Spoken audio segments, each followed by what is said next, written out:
स्वागत है आपका एनबीएस पॉडकास्ट के नए एपिसोड में और शुरू करते हैं आज का किस्सा।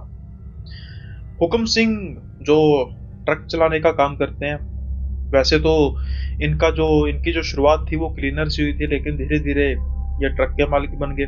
अब इनका जीवन काफी अच्छा गुजरा था और बहुत ज्यादा जद्दोजहद नहीं थी, क्योंकि जो इनके रूट थे वो काफी लंबे थे। लंबे रूट में थोड़ी सी टेंशन कम होती है, ये इनका कहना है, क्योंकि छोटे रूट में खेचल ज्यादा होती है। इसलिए लंबे रूट का जो दिन होते हैं वो भी इनको ज़्यादा मिलते हैं और उसकी वजह से लॉन्ग ड्राइव करना पड़ता है। एक ही वक्त में काफ़ी देर तक ड्राइव करना पड़ता है। हाईवे होते हैं, उसकी वजह से कोई दिक्कत आती नहीं है बकौल इनके।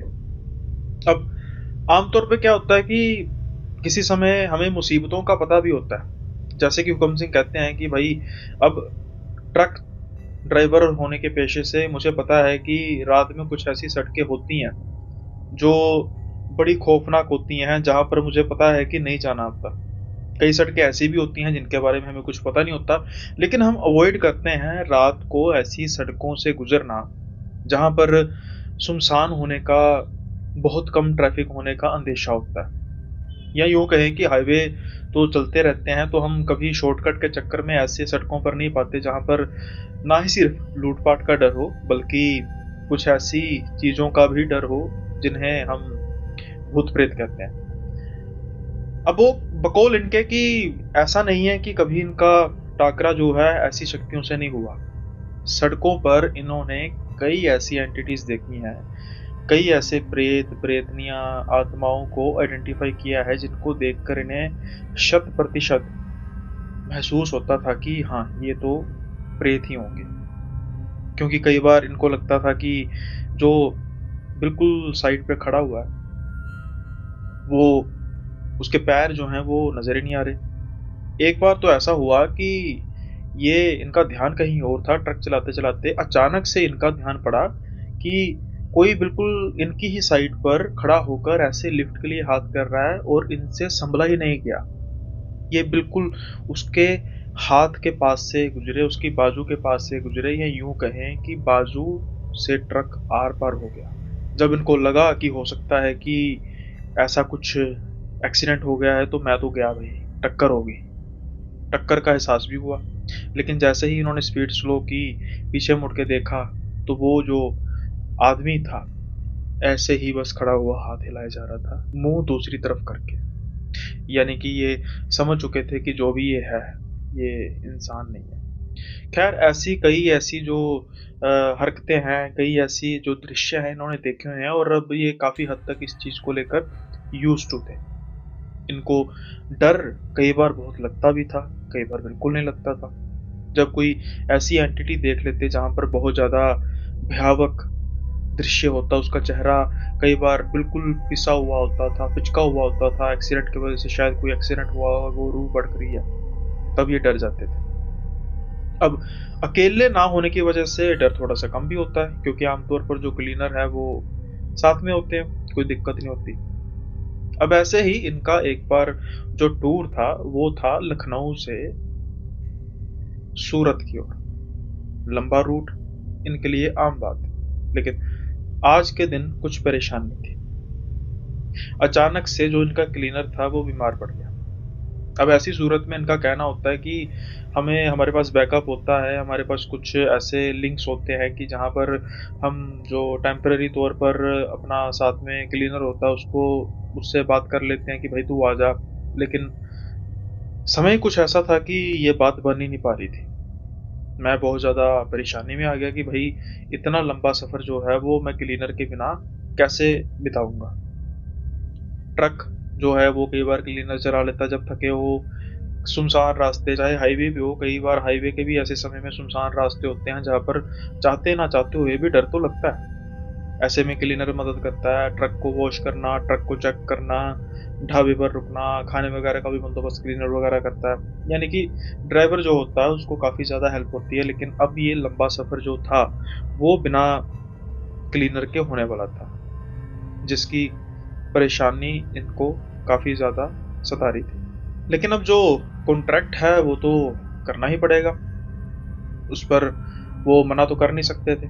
इसलिए फिर चलते हैं ये लखनऊ, और जहाँ पर इन्होंने माल को ढोना था वहाँ पर ये पहुँचते हैं, और जो माल है वो लोड होना शुरू होता है।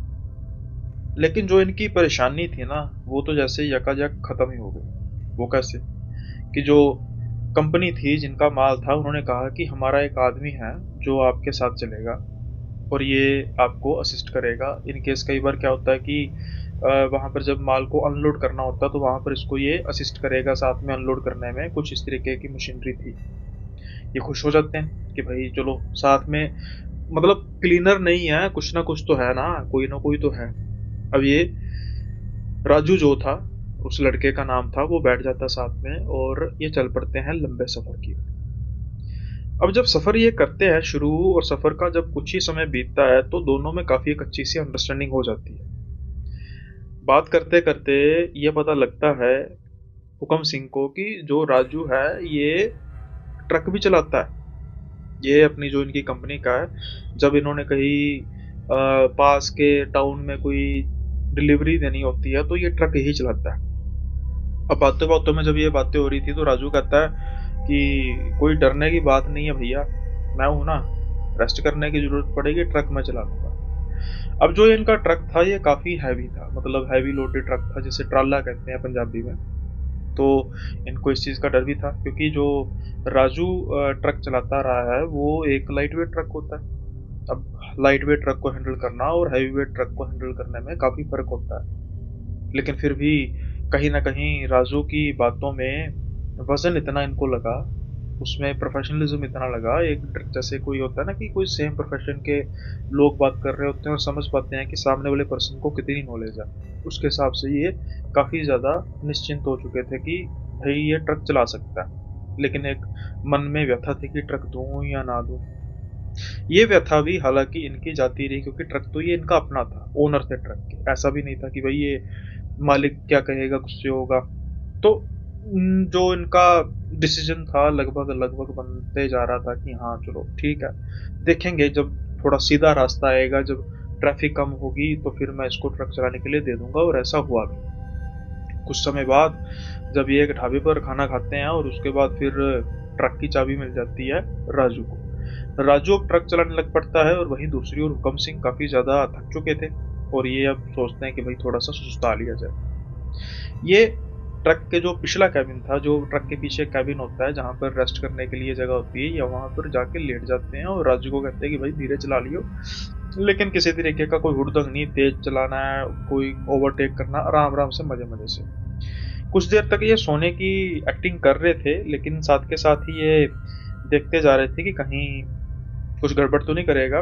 तो इन्होंने महसूस किया कुछ ही किलोमीटर में कि लड़का जो है इसका हाथ काफी साफ है और ये ट्रक काफी अच्छा चला लेता है। सो इनका जो माइंड था वो बिल्कुल सेट हो चुका था इस चीज को लेके कि मुझे अब किसी भी तरीके की कोई परेशानी जो है वो नहीं होगी और मैं अब आराम से सो सकता हूँ।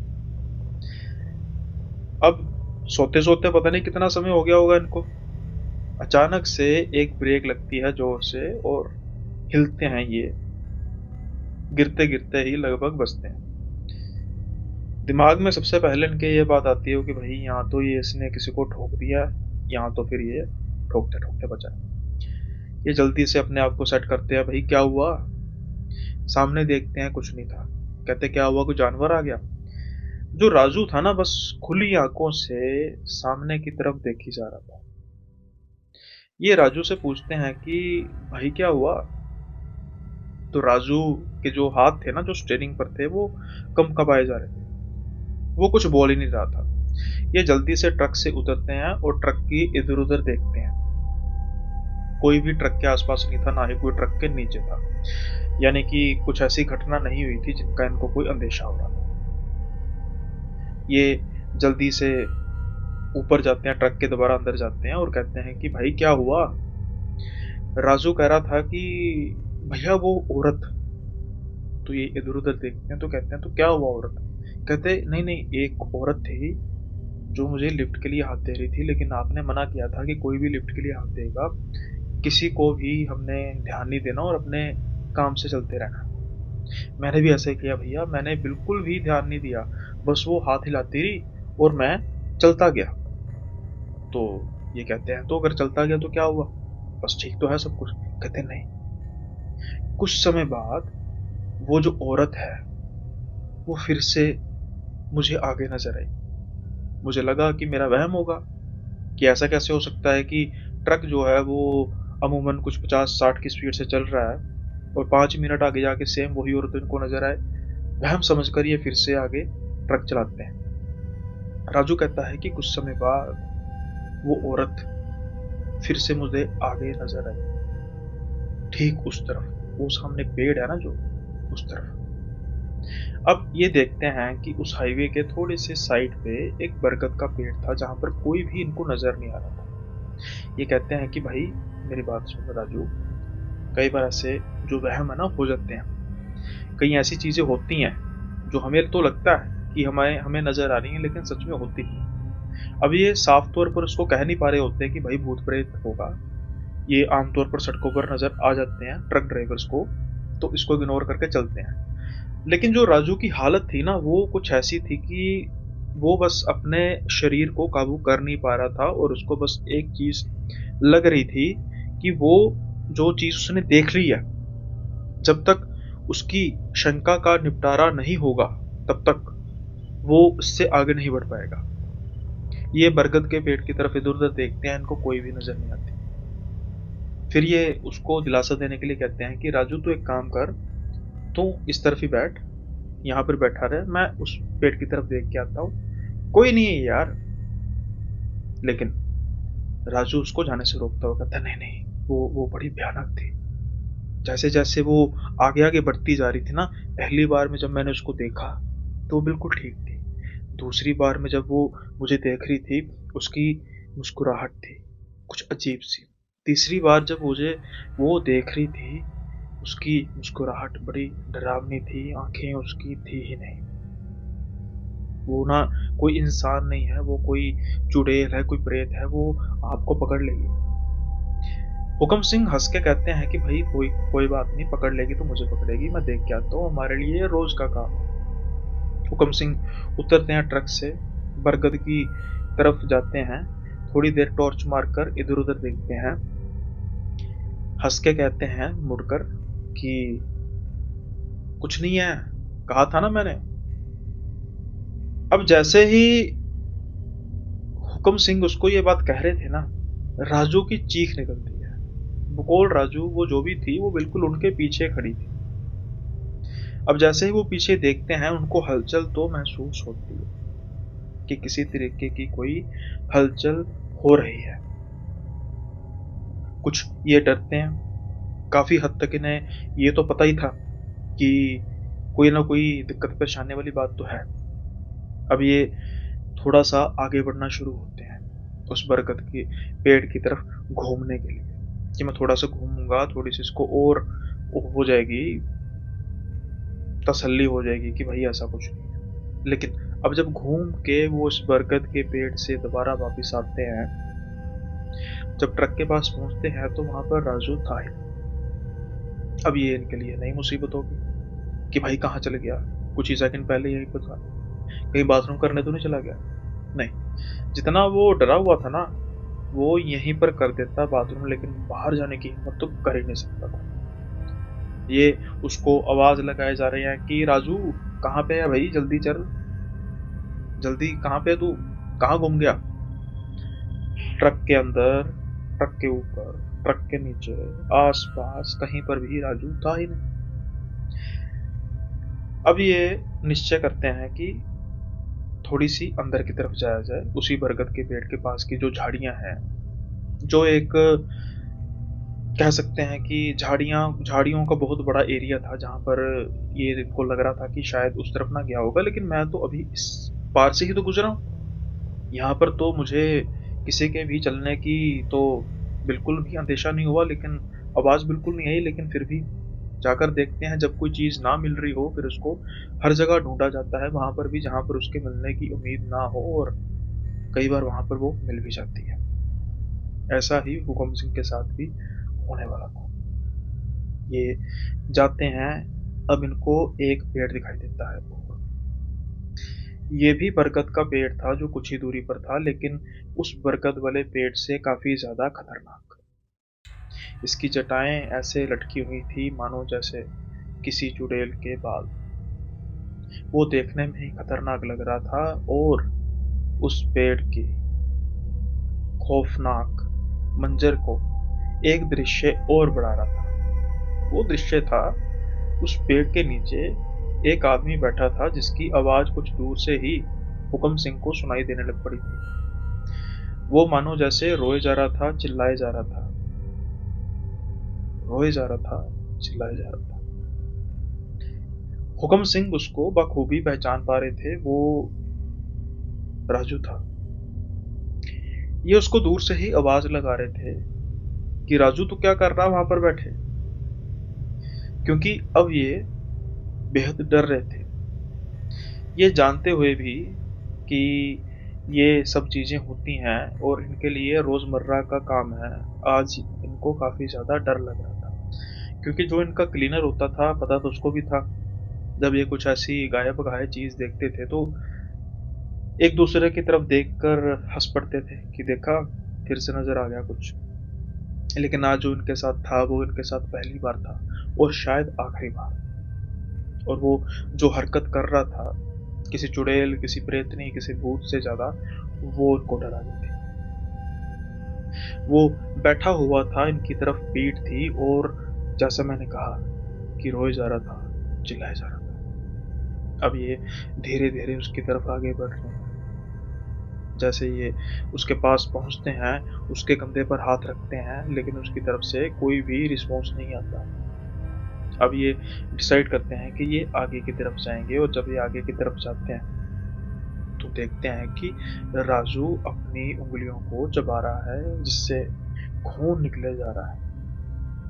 वो चिल्लाहट और वो रोना उसी दर्द का था, लेकिन उसके बावजूद राजू अपनी उंगलियों को चबाना और चिल्लाना रोक नहीं पा रहा था। वो दर्द से कराह रहा था, लेकिन जैसे कोई बहुत जबरदस्ती उसको वो उंगलियां खुद के ही चबाने के लिए मजबूर कर रहा है। अब आसपास का नज़ारा जो बेहद खतरनाक था, वहीं राजू जो ये हरकत कर रहा था, हुक्म सिंह तो सच में बहुत ज्यादा डर चुके थे। वो इस मौके पर करते तो क्या करते, ये इनकी समझ में बिल्कुल भी नहीं आ रहा था कि क्या किया जाए, कैसे किया जाए। और सबसे बड़ी बात कि जो ये सब कुछ हो रहा है, ये हो क्यों रहा है? क्या राजू इन चीजों से पहली बार निपट रहा है? शायद ये चीजें इन पर हावी हो गई हैं। अब ये राजू को उठाते हैं, राजू को उठाकर ये अपने कंधे पर करते रखते हैं और चलना शुरू करते हैं। राजू वही हरकत करे जा रहा है, लेकिन उनके साथ आराम से चल रहा है, मतलब उठाया कोई किसी तरीके का कोई तड़प नहीं रहा, हिल नहीं रहा। लेकिन कुछ देर बाद इनको महसूस होता है कि इनके पीछे साथ में कोई और चल रहा है, क्योंकि पायलों की आवाज इनको बिल्कुल साफ तौर पर आ रही थी और साथ के साथ ही हंसने की। अब आप खुद महसूस कीजिए, आप एक ऐसे वातावरण में हैं जहां पर एक तरफ चिल्लाने की आवाज आ रही है, एक तरफ साथ के साथ ही उसी आदमी की रोने की आवाज आ रही है, वहीं दूसरी ओर पायलों की और किसी औरत की डरावनी हंसने की आवाज। हुक्म सिंह जैसे जैसे आगे चलते जा रहे थे, वैसे वैसे उनकी हिम्मत जवाब देती जा रही थी। वो भारीपन अब हुक्म सिंह को महसूस हो रहा था, लेकिन हुक्म सिंह ने ये बात ठानी हुई थी कि गलती से भी पीछे मुड़ के नहीं देखना, क्योंकि अभी तो सिर्फ राजू का नंबर लगा है। अगर मैंने पीछे मुड़ के देखा तो फिर मेरा नंबर भी लगेगा। इसलिए वो आगे बढ़ते जाते हैं, आगे बढ़ते जाते हैं। यूं कहें कि 500 मीटर का सफर इनके लिए 5 किलोमीटर का था। जब ये अपने ट्रक के पास पहुंचते हैं तो हल्की हल्की सुबह हो चुकी थी। राजू अपनी उंगलियां चबाना बंद कर चुका था, लेकिन वो इस हद तक क्षतिग्रस्त हो चुकी थी कि उनसे हड्डियां साफ तौर पर नजर आ रही थी। राजू की हालत बेहद बुरी थी और उससे भी बुरी हालत थी हुक्म सिंह की, क्योंकि कहा जाए तो राजू उनकी जिम्मेदारी था। अब ये एक इंसान इतने बुरे हालत में है, जब वो उसको लेटाते हैं, जब वो उसको ट्रक के साथ पीट करके लगाते हैं तो राजू की आंखें बिल्कुल सफेद थी जैसे कोई आग। लेकिन वो रोए जा रहा था, चिल्लाया जा रहा था। अब गनीमत थी, आसपास कुछ गांव के लोग गुजर रहे थे और वो जब ये हाल देखते हैं तो वो कहते हैं कि भाई क्या हुआ। तो ये उनको सारी व्यथा बताते हैं कि ये सब कुछ हुआ। अब बस उन गांव वालों के मुंह से एक ही आवाज निकलती है, डर के मारे, कि वो बरकत वाली चुड़ैल, ये उसी का काम है, ये उसी ने किया है साहब। जब ये बात सुनते हैं तो वो कहते हैं कि भाई मैं तो ट्रक ड्राइवर हूँ, ऐसी चीजें मैं देखता रहता हूँ। लेकिन वो कहते हैं नहीं, ये कोई ऐसी वैसी चुड़ैल नहीं है। जब ये किसी को नजर आ जाती है तो ये तो उसकी जान लेकर ही दम तोड़ती है। अब निशाने पर था राजू, जिनको पहली बार ये देख रहे थे, पहली बार मिले थे, पहला ही सफर था। क्या कर सकते थे, उसको मरता हुआ देख सकते थे। खैर, अब गांव वालों की मदद ली उन्होंने और गांव में गए, और गांव में पता चला कि एक तांत्रिक हैं जिनके पास राजू को लेकर जाया गया। जब राजू को उनके पास लेकर जाया गया तो राजू बिल्कुल सन का सन पड़ा हुआ था, किसी भी तरीके की उससे कोई आवाज नहीं आ रही थी, बस वो जैसे शांत था। अब वो ना रो रहा था ना चिल्ला रहा था, और उसकी उंगलियां देखी नहीं जा रही थी। जब तांत्रिक जी ने ये सारा मंजर देखा तो उनको भी पता लग चुका था कि भाई ये उस बरकत वाली चुड़ैल का ही काम है, और ये इतनी जल्दी, पहली बात तो ये है कि इसके बचने की उम्मीद नहीं है, और अगर बच भी गया तो ये बहुत जल्दी ठीक होगा नहीं। खैर, अब तंत्र मंत्र से जैसे भी करके उन्होंने अपना इलाज शुरू किया। गनीमत थी कि राजू पर उस समय उस चुड़ैल का प्रभाव नहीं था। शायद किस्मत अच्छी थी, कुछ था उसकी वजह से वो उसके शरीर से अब निकल चुकी थी, लेकिन उसका दंश अभी भी बाकी था। राजू को तकरीबन 3 दिन लगे ठीक होने में, दिमागी तौर पर, शारीरिक तौर पर नहीं। उसकी उंगलियों की जो हालत थी, जब राजू होश में आया तो वो उसके लिए सदमे से कम नहीं थी। लेकिन अब क्या भी किया जा सकता था। राजू को सिर्फ यहाँ तक याद था कि उन्होंने हुक्म सिंह के पीछे एक चुड़ैल देखी थी, बेहद डरावनी। उसके बाद उसको कुछ याद नहीं कि वो कैसे ट्रक से उतरा, वो कैसे वहां पर गया, कुछ नहीं उसको याद था। अब ये जब सारी इंफॉर्मेशन पहले बता दी गई थी कंपनी को कि कुछ समस्या आ गई है, राजू अचानक से दिमागी तौर पर थोड़ा सा प्रभावित हो गया, तो डिले वगैरह सब कुछ जो था वो हुआ। लेकिन जब राजू दोबारा कंपनी में आया तो सब हैरान थे उसकी हालत देखकर, कि एक दिमागी जो कोई समस्या तो आ सकती है, हर किसी को आ सकती है, लेकिन उसकी उंगलियों को क्या हुआ। कईयों का शक मुझ पर था कि कोई लड़ाई झगड़ा हुआ है, लेकिन राजू वो बताता भी क्या कि वो कैसे बचा, किस तरह बचा, और उसको बचाने वाला था कौन। हुक्म सिंह ही तो था जो उसको वहां से उठाकर लेकर आया। नहीं तो अगर हुक्म सिंह खुद डर कर भाग जाता तो फिर क्या सिर्फ उसकी उंगलियों का शिकार होता, या वो खुद ब खुद ही खुद को इतना नुकसान कर लेता कि उसकी लाश वहां पर मिलती, जैसे उससे पहले कई लोगों की लाश वहां पर मिल चुकी है, ऐसा गांव वालों का कहना था। हुक्म सिंह ने वो लाशें तो नहीं देखी, लेकिन एक आदमी को लाश बनने से बचाया जरूर। यही बात उसके लिए तसल्ली थी, उसको देती। खैर, आई होप ये किस्सा आपको पसंद आया होगा, और अगर आपको पसंद आया है तो इसको लाइक शेयर सब्सक्राइब करना मत भूलिएगा। अब बढ़ते हैं हम अगले किस्से की ओर। आरव मुंबई के एक बहुत बड़ी कंपनी में काम करते थे। तनख्वाह अच्छी थी, लेकिन उनको मानसिक संतुष्टि नहीं थी। उसका कारण यह था कि जिस कंपनी में वो काम कर रहे थे उस कंपनी के द्वारा ही फ्लैट इनको दिया गया था। हाई राइजिंग बिल्डिंग में वो फ्लैट था, आसपास बिल्डिंग ही बिल्डिंग, या फिर कह सकते हैं कि कंक्रीट का जंगल हर तरफ। अब ये चीज इनको काफी ज्यादा परेशान करती थी, क्योंकि आरव का जो बचपन था वो एक छोटे से कस्बे में बीता था। ऐसा कस्बा जहां पर हरियाली थी बहुत, पास में एक नहर बहती थी जिस पर वो आमतौर पर शाम को टहलने के लिए चले जाया करते थे। इसलिए एक हरियाली पसंद, नेचर के पास रहने वाले इंसान को जब कंक्रीट के जंगल में बंद कर दिया जाए तो वो फिर तिलमिलाता है। ठीक वैसे ही जब कोई जानवर को पिंजरे में बंद कर दिया जाए। वैसे इंसान भी तो एक सोशल एनिमल ही है। लेकिन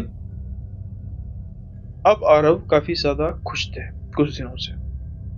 उसका कारण ये था कि आरव ने कंपनी चेंज की, अच्छा पैकेज मिला, अच्छा ऑप्शन उनको मिला। जब उन्होंने कंपनी चेंज की तो उनको इस चीज की बिल्कुल कोई भी प्रॉब्लम नहीं थी कि भाई उनको कंपनी के क्वार्टर में ही रहना पड़ेगा। जो लॉन्स वगैरह है अकोमोडेशन का, उनको एक सेपरेट उसका एक मिल चुका था, रिइंबर्समेंट मिल चुकी थी कि आप अपनी मर्जी से इस रुपए तक, इतने रुपए तक जो है वो आप कर सकते हैं, अपनी मर्जी से कोई फ्लैट कुछ ले सकते हैं। ज़्यादा लेंगे हमें नहीं पता, इतना तक हम रेंट जो है पे करेंगे। वो बेहद ज़्यादा था।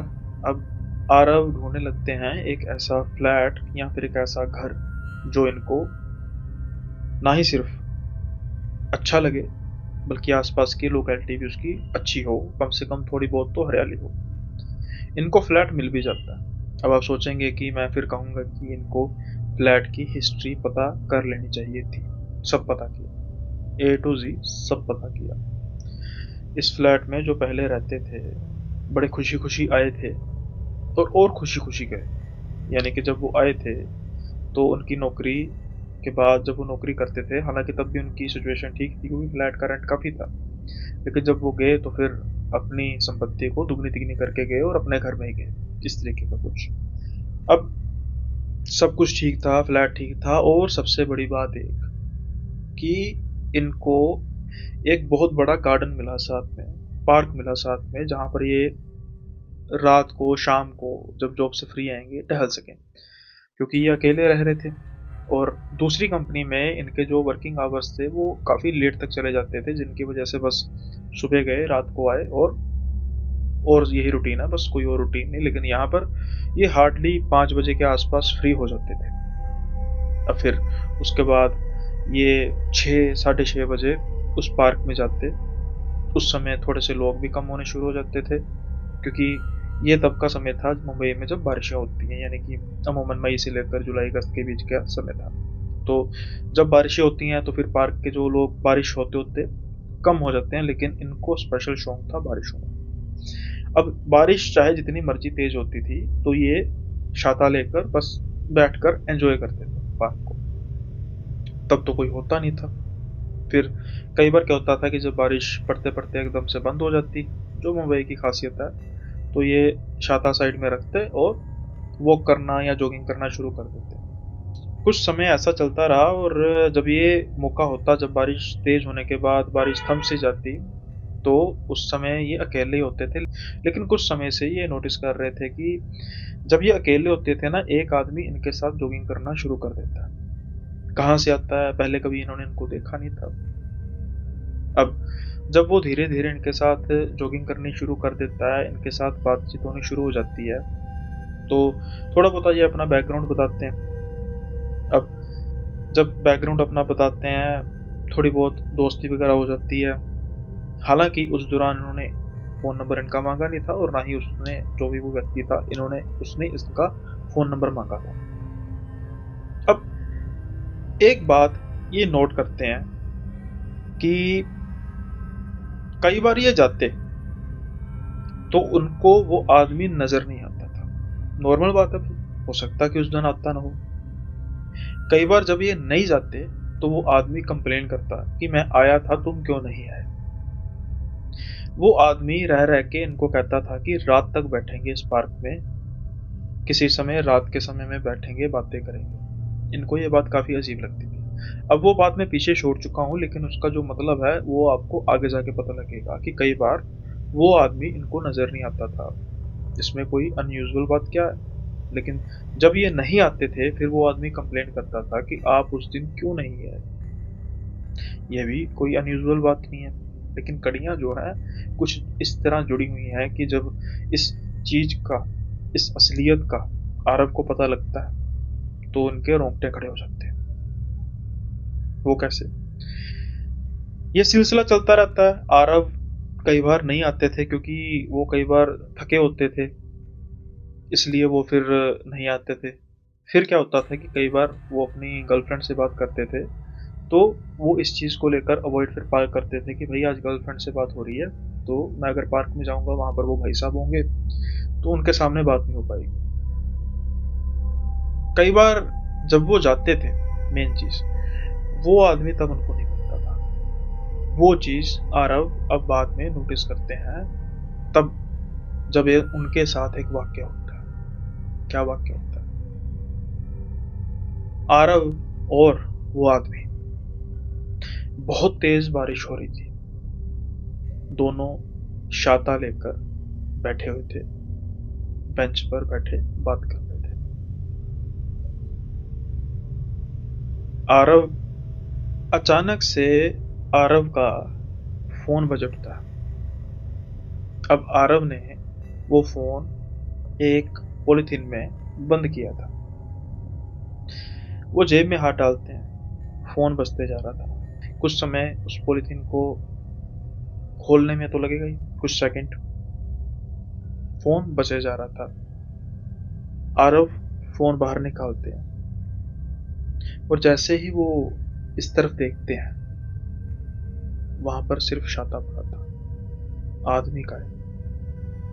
क्या आप इस चीज में बिलीव कर सकते हैं कि आरव के सामने कोई आदमी गया हो और आरव इतना बिजी हो चुका हो कि उसको पता ही ना लगा हो?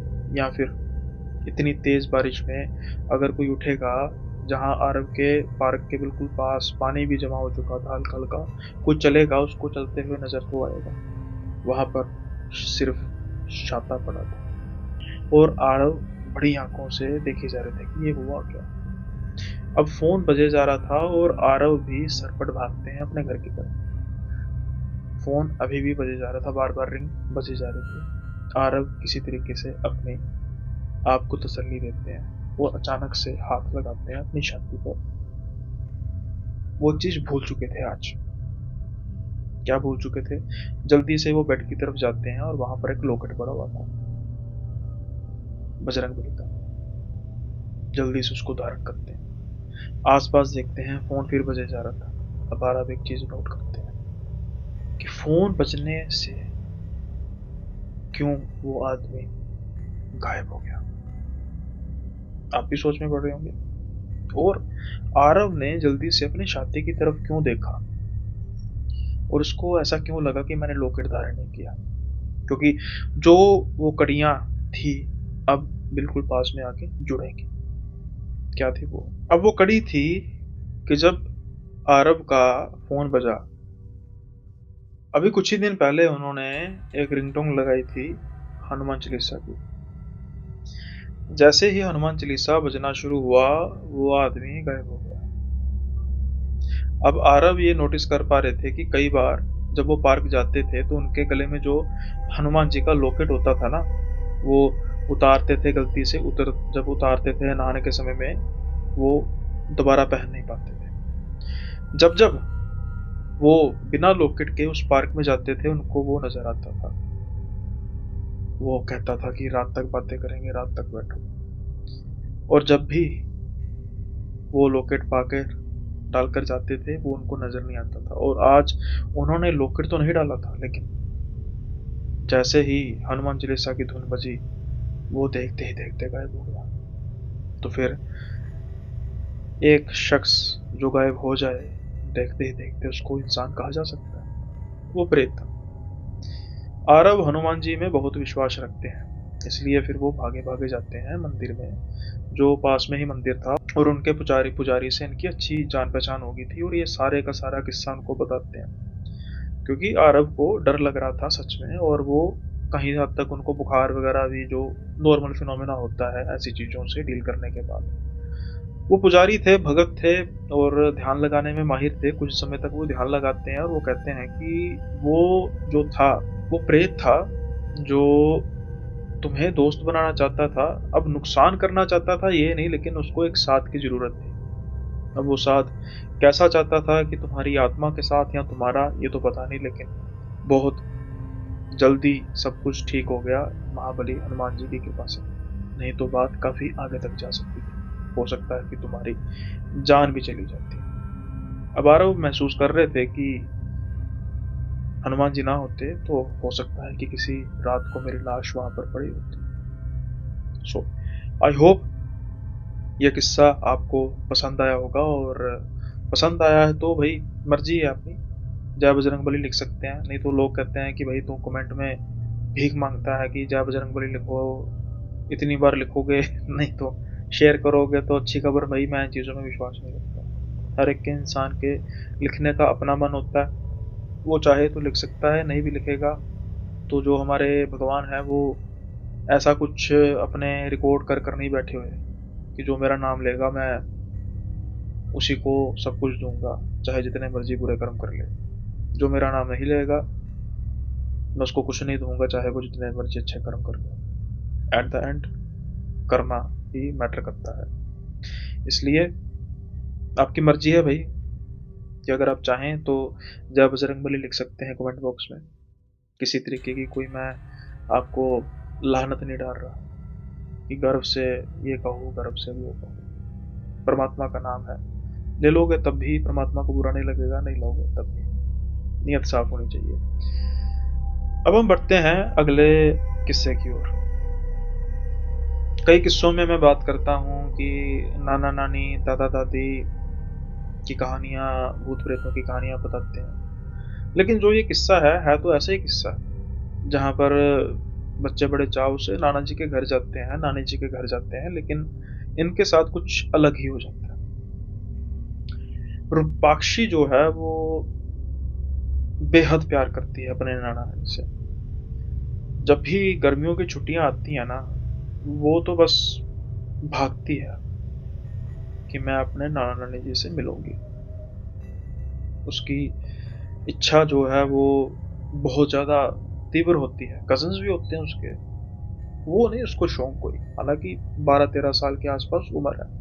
उसको बस एक ही टाक लगी रहती है कि मैंने नाना नानी जी से मिलना है, और हर साल उसकी इच्छा पूरी होती भी है। लेकिन इस साल कुछ अलग होने वाला था।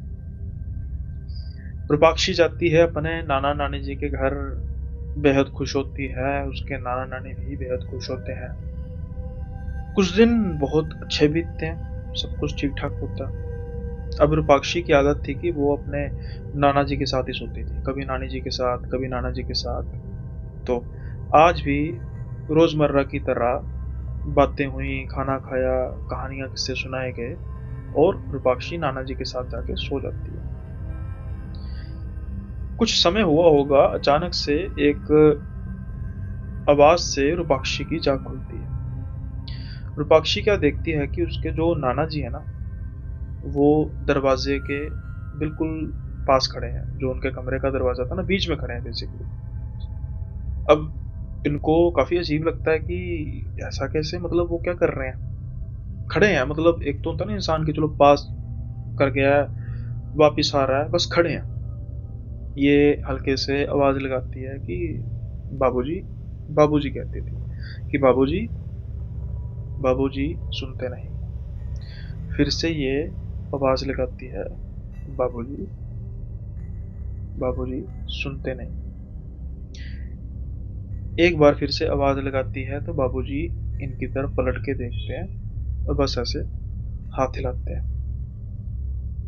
अब जैसे ही वो हाथ हिलाते हैं, उसके बाद वो गायब हो जाते हैं। रूपाक्षी की तो चीख निकल जाती है, क्योंकि जैसे ही रूपाक्षी अपना हाथ थोड़ा साइड पे करती है, एक बिल्कुल सर्द शरीर का एहसास होता है उनको। उनके नाना जी, जिनको वो कुछ समय पहले उस दरवाजे के पास देख रही थी, जो इनके देखते ही देखते गायब हो चुके थे, उनका शरीर बिल्कुल उनके पास पड़ा था।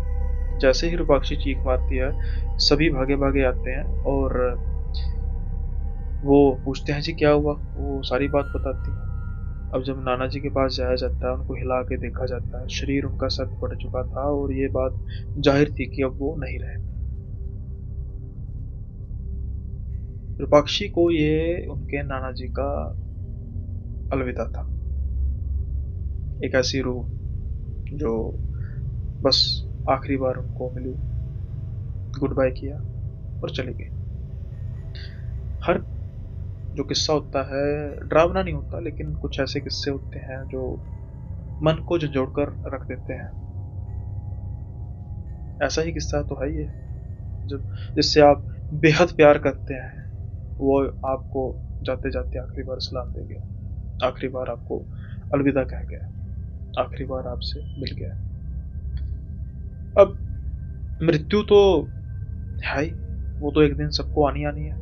मैं सोचता हूँ कि रूपाक्षी बहुत किस्मत वाली है। क्या सब लोगों के साथ कभी ऐसा होता है कि उनका अपना प्यारा जाते जाते उनको एक बार अलविदा कहता जाए? सबके साथ ही नहीं होता। रूपाक्षी सच में बहुत किस्मत वाली है कि उसने अपने नाना जी को आखिरी बार देख लिया। उसके बाद कभी उनको अपने नाना जी किसी भी रूप में नजर नहीं आए।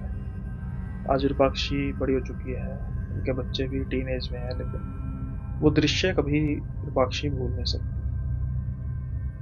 आई होप जो जिससे हम प्यार करते हैं, जो अब इस दुनिया में नहीं है, कभी ना कभी वो सपनों में ही सही किसी को नजर आए और फाइनल गुड बाय कहें। कुछ हद तक दिल को तसल्ली मिलती है, शायद कईयों को मिल जाए।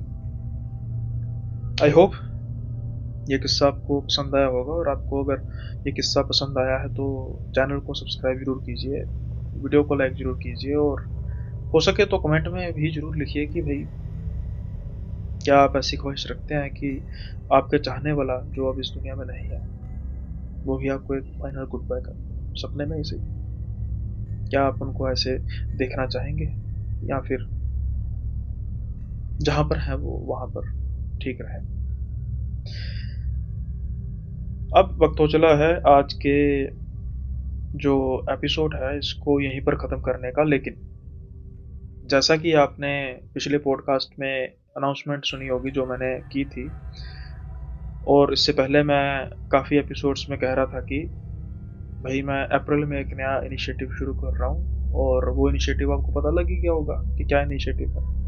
वो है 10 पॉडकास्ट। वैसे मेरे चैनल पर 3 से 4 पॉडकास्ट होते हैं, लेकिन 10 पॉडकास्ट होंगे, और मेरी कोशिश होगी कि मोस्टली जो फेसेस हैं वो न्यू हों, ताकि आपको थोड़ा सा नया भी मिलने। 60 से 70% फेसेस न्यू का मेरे की कोशिश होगी। और पहला पार्ट जो है वो परवीन भाई के साथ आ चुका है। आई होप वो आपको पॉडकास्ट बेहद पसंद आया होगा। अब जो अगला पॉडकास्ट है वो जल्दी आएगा, यानी कि 4 को आएगा, फिर 7 को, फिर 10 को, ऐसे 13 को, 16 को, 19 को, 22 को, 25 को और 28 को। मुझे उम्मीद है कि आप इस इनिशिएटिव में पूरा पूरा मेरा साथ देंगे, जो भी फीडबैक है वो भी साथ के साथ देंगे। और अगर ऐसा होता है तो फिर मेरी कोशिश हुआ करेगी कि पॉडकास्ट की संख्या इतनी ही की जाए फिलहाल के लिए।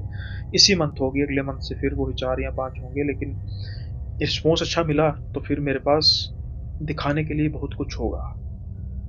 फिर आज का इस मंथ का जो इनिशिएटिव है, ये मैं वो है जो मैंने बिल्कुल मेहनत करके, मतलब जिसे कहते हैं ना भाग दौड़ करके, कैसे कैसे मैंने गेस्ट को रीच आउट किया, कितनी मुश्किल से किया, कैसे मैं उस समय भी में भी जाकर पॉडकास्ट करता रहा जहाँ पर मेरी हिम्मत नहीं थी करने की, लेकिन किया।